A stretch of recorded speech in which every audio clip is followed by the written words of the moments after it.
இன்னைக்கு இங்கே வந்து கற்றுக்கிட்டதில் இந்த 3 நாளில் நிறைய விஷயங்கள் கற்றுக்க முடிஞ்சது. சார் வெளிப்படையாக எல்லாமே நமக்கு கற்றுக் கொடுத்தாரு. இப்போ நான் வந்து ஆசானுக்கு நன்றி சொல்லிக்கிறேன். கிட்டத்தட்ட ஒரு 10 வருஷத்துக்கு முன்னாடி இதே கஷ்டத்தை நானும் அனுபவிச்சிருக்கேன். பயங்கரமான கழுத்து வலி, சர்விக்கல் இஷ்யூ இருந்தது. எங்கெங்கேயோ போனேன், எதுவும் ட்ரீட்மெண்ட் எடுத்துக்கிட்டேன், எதுவுமே சரியாகலை. ஃபைனலாக அலோபதி டாக்டர் சொன்னது எதுவும் பண்ண முடியாது, சர்ஜரி பண்ணால் எதுவும் நீங்கள் பண்ண முடியாது, அப்படியே இருக்கலாம். வண்டி ஓட்டினா எல்லாம் வண்டி ஓட்ட முடியாது, வீட்டு வேலைலாம் பார்த்துக்கணும்னு. அப்போ அவர் சொன்ன ஒரு வார்த்தை, யோகாவில் போய் சேரு, அது வேணால் பண்ணலாம் அப்படின்னு. அப்போ வந்து எனக்குள்ள சரி, அப்போ அந்த தாட் வரல எனக்கு யோகா படிக்கணும் அப்படின்னு. இதே இது கண்டினியூ ஆகிக்கிட்டே இருந்தது. ஒரு வர்மா ஆசான் ராஜேந்திரன் அப்படின்றவர் தான் எனக்கு வைத்தியம் பார்த்தாரு. 7 நாளில் அந்த 60% பெயின் சரி பண்ணிட்டாரு. கிட்டத்தட்ட 1.5 வருஷமாக நான் அனுபவிச்சுட்டு இருந்த வழிகளை சரி பண்ணிட்டாரு. அப்போ எனக்கு வந்து 2வது பையன் கை குழந்தை, என்னால் தூக்க கூட முடியாது. ஃபுல் அண்ட் ஃபுல் எங்கள் அம்மா தான் இருந்தாங்க. அந்த 7 நாளுக்கு அப்புறம் அந்த வலி எங்கே போச்சுன்னே எனக்கு தெரியல.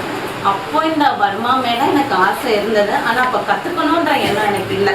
சரி, ஓகே, சரியாயிடுச்சு, எவ்வளவோ கஷ்டப்பட்டோம், இதுலேருந்து மீண்டு வந்துட்டோம் அப்படின்னு நினச்சேன். அதுக்கப்புறமா எனக்கு கிடைச்சது யோகா. அதில் போய் சேர்ந்தேன். அதில் நிறைய விஷயங்கள் கற்றுக்க முடிஞ்சது.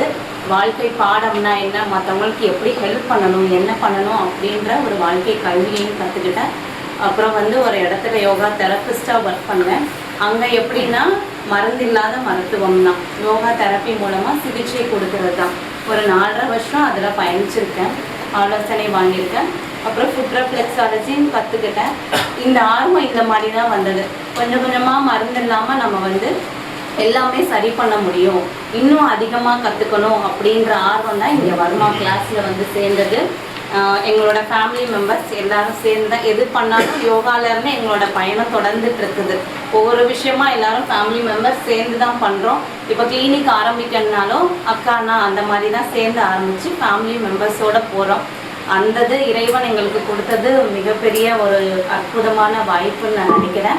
இன்றைக்கி இங்கே வந்து கற்றுக்கிட்டதில் இந்த 3 நாளில் நிறைய விஷயங்கள் கற்றுக்க முடிஞ்சது. சார் வெளிப்படையாக எல்லாமே நமக்கு கற்றுக் கொடுத்தாரு. இப்போ நம்ம இந்த கற்றுக்கிட்டதை நாம் போய் ப்ராக்டிஸ் பண்ணால் மட்டும்தான் இதை நம்மளால் தொடர முடியும் அப்படின்ற ஒரு எண்ணமும் ஆர்வமும் எனக்குள்ளே வந்திருக்குது. நிறைய பேருக்கு குணப்படுத்தலும் சாருக்கு ரொம்ப ரொம்ப நன்றி. எப்போவுமே எங்களோட இது உங்களுக்கு இருக்கும் சார், உங்களோட இதுவும் எங்களுக்கு வேணும் அப்படின்னு சொல்லிக்கிறேன். எல்லாருக்கும் நன்றி. இது அப்படியே பயணமாக தொடருங்க. வாழ்த்துக்கள். வாழ்க வளமுடன்.